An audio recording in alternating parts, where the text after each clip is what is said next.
We've all had the occasional sleepless night, followed by a tough day at work where you're grumpy and it's hard to focus. That sounds like me sometimes. But some of us struggle daily to get proper rest, which can have a severe impact on our lives. Today's guest may have some help for you in this area. We are joined by Lana Walsh. She is a registered CBTI coach, which stands for Cognitive Behavioral Therapy for Insomnia, and she's based right here in Lethbridge. Lana, welcome back to the Bridge City News. It's so great to have you back. Thank you for having me back. Great. Now, I understand that you personally have experience with struggling with sleeplessness. Can you just briefly share a bit about that? Yeah, I struggled with my sleep since I was a young kid, 12, 13 years old. And it kind of just carried on and got worse and worse as my life went on. And I tried everything. You know, I was on drugs and supplements and all the sleep hygiene stuff. I've tried it all. And it really, truly affected my life every day. Like you said, being grumpy and irritable is not fun. My family didn't like me in the mornings before my cup of coffee or my shower. So it really did affect my life significantly. And fixing it has been 100% transformational. Now, speaking from experience, I'm not much of a morning person. I'm kind of grumpy too, and I'm really active at night. Like my mind is very creative. Is that something that I should be worried about and someone listening to this should be worried about? Not necessarily. I mean, we all have a little bit different experience of what our life should be like. And sometimes being a morning person doesn't really work for us. If we have jobs that are more night related, you know, the entertainment industry is a common example. They spend a lot of nights and evenings out entertaining people. So not being a morning person is not really the problem. The problem is if you're not sleeping well when you're trying to sleep. If you're trying to sleep and you can't sleep, or you wake up not feeling rested because maybe something else was going on, that is where the problem lies. And for someone like me, I wasn't sleeping. I was lying awake staring at the ceiling for hours on end instead of sleeping when I wanted to and needed to. So that made me miserable and anxious throughout the day. So if you're going to bed and you're sleeping when you want to, that's really the most important thing. And being a morning person, well, that's just your personal preference. Well, that's good to hear. Now let's shift back to you now, because you were talking about getting up in the morning and you weren't really pleasant to be around until you had your morning coffee. So can you just tell about how insomnia affected your work and your relationships and your overall health? Yeah, well, it affected my relationships because I was always grumpy. I was just miserable, especially in the morning. And if you even made a joke about me not being a morning person, I might take your head off. Like it was really bad because what bothered me the most about it, what made me so anxious and frustrated, was that nobody understood what I was going through. They just like, oh, you're just being grumpy for no reason. And it wasn't that. It was, I literally was not sleeping at night. I was being awake and staring at the ceiling and tossing and turning and not being able to sleep when I wanted to. And that was so frustrating. And to have people make light of it was a challenge for me. So my relationships, especially my close family, loved ones, were most affected because you take frustration out on them way easier than you do on some stranger. Right? Work was always a challenge because I was late for work a lot because I would hit snooze and snooze and snooze. I'd struggle to get out of bed. And so then I'd be late for work. I'd have lots of days where I couldn't focus. I couldn't think. I couldn't even figure out what I was supposed to do that day. So I'd spend the day, you know, talking to coworkers and, you know, reading all those subscription emails that you get and just sort of trying to get through the day, but not really being fully focused and present and engaged in my work.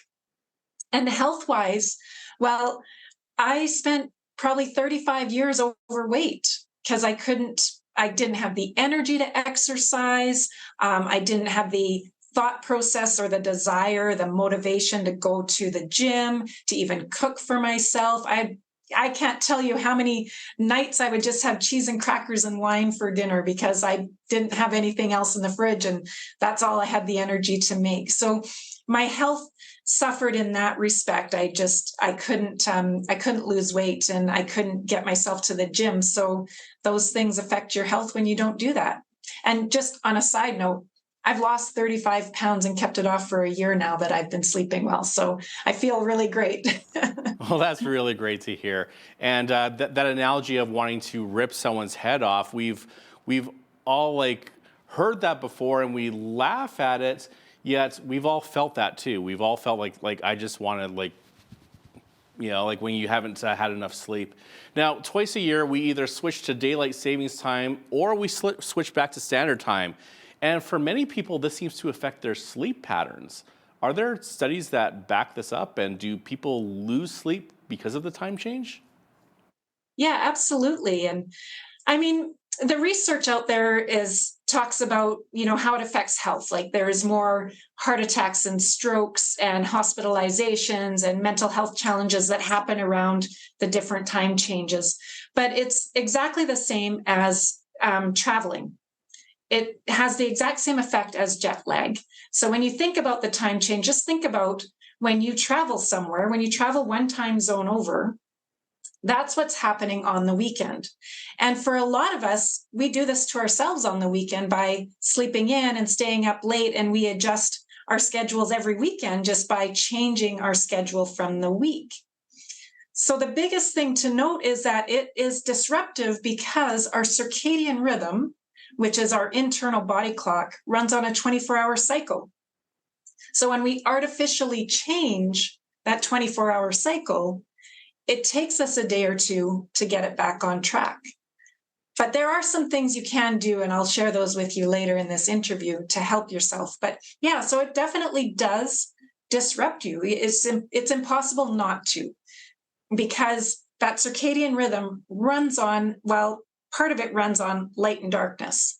So when the light changes in the morning when you get up, because it's a different time now, suddenly it's an hour earlier, an hour later, then the sun's not in the right place according to what your eyes are expecting when you wake up in the morning. And that adjusts and affects our circadian rhythm. Now you likened the shift of time zone, or the changing of from daylight savings time to standard time. You likened it to traveling, where you're going through different time zones. Now, we've become very accustomed to traveling and taking flights, whether it's like going to a sun destination, which is maybe a couple hours ahead or behind, and we do that quite often. So, how hard of an impact is this having on our bodies when we're just changing the clocks twice a year? Is it a big impact? Well, I mean, it has an impact just because it disrupts your cycle for a day or two. They say it takes about 1 day for every hour of time difference for your body to adjust.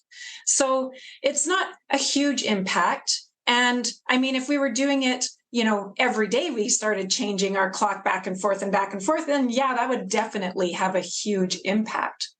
What I think is it has more of a psychological impact than a physiological impact. And that's especially when we spring ahead, it's way worse, because when we spring ahead and we lose that hour, all of a sudden the clock says the wrong time, and it feels, it says the wrong thing, and it feels wrong, and we're just not quite ready, and we've lost an hour, and psychologically we're like, oh my God, I lost an hour. Right? So psychologically, we get worked up by it. And that's one of my tips, is to actually set your clock on Friday night. Turn your clock ahead so psychologically you can go, oh, it's actually this time, because we're really set to a time. It's this time. That's the time I normally go to bed. So I'm going to go to bed at that time. Oh, it's not quite time yet to go to bed. I'm not going to go to bed yet. I'm going to wait. So when you set the clock ahead early, then on the Friday night, you're like, it's 9 o'clock and you normally go to bed at 10. You're like, oh, it's not quite time to go to bed yet, but it's actually 10 o'clock. And so then you get yourself adjusted, a little bit early. So that's one of the tips to use. Now, many people across North America, including here in Alberta, think we should just ditch changing the clocks altogether and stay in daylight savings time. What are your thoughts? I do think we should ditch the changing of the clock, but I think we should stay in standard time. And that's because there's some research out there that for people who live in the western part of the time zone, then they don't have as much sun in the morning as the rest of us do who live more eastern side of the time zone. And so that is also part of disrupting the circadian rhythm. So the standard time has sun at noon in the middle of the time zone. So people on each end are not as affected by it being too much in the morning or too much in the afternoon. The other thing is, for those of us who like night, having that extra hour of daylight in the nighttime is no big deal. But for people who are morning people, having less light in the morning and more light in the evening doesn't help them at all. It's not as good for them. So, just having standard time and not having this shift back and forth, which does disrupt our circadian rhythms twice a year, would be better to not shift, but sticking with the standard time. Now, you promised me that you have some solutions to help us get our bodies back into the right cycle to sleep normally. Care to share? Yeah, so the first one is, like I shared earlier, change your clock early. Start on Friday night. It's especially important for kids, to get them switching over a couple of days in advance, because you want to be, going to bed maybe a half hour later, getting up a half hour earlier for a couple of days so that when the shift happens, you're ready to get up on time. And the reason why that is so important is because of our circadian rhythm. And our circadian rhythm runs on that 24-hour cycle. And when you get up in the morning and sunlight hits your eyes, it is the kickstart to your rhythm. And that rhythm includes like what time melatonin production starts in the evening and getting your body ready to start cooling down to go to sleep at night.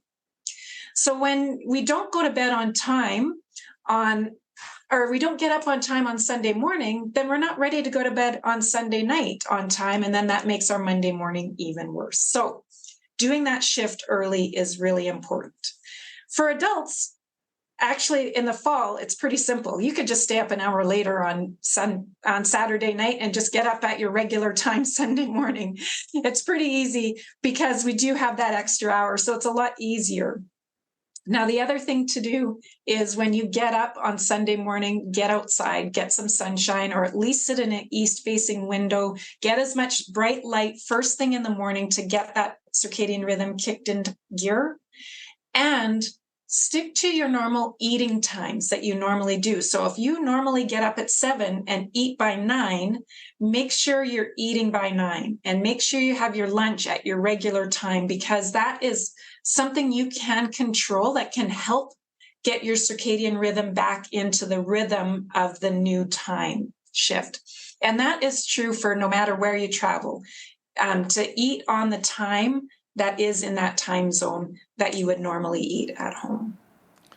And to what degree does fear and anxiety affect our sleep? Like, I know that we all stay up late when we're worrying about things and what's going to happen the next day, but can you just tell us like what degree that affects our sleep?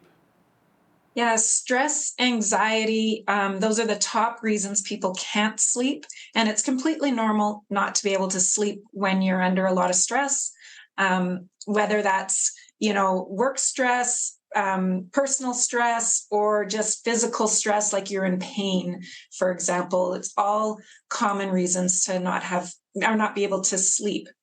But there's another stressor that most people don't think about, and that one is sleep anxiety. And that's being anxious about how much sleep you're going to get, if you're going to be able to go to sleep, if you're going to sleep through the night. Am I going to get enough sleep?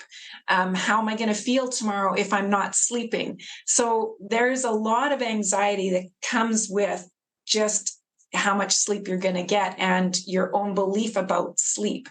So one of the best things you can do is I would suggest learn meditation, because meditating and helping calm your brain down has been proven to reduce cortisol levels.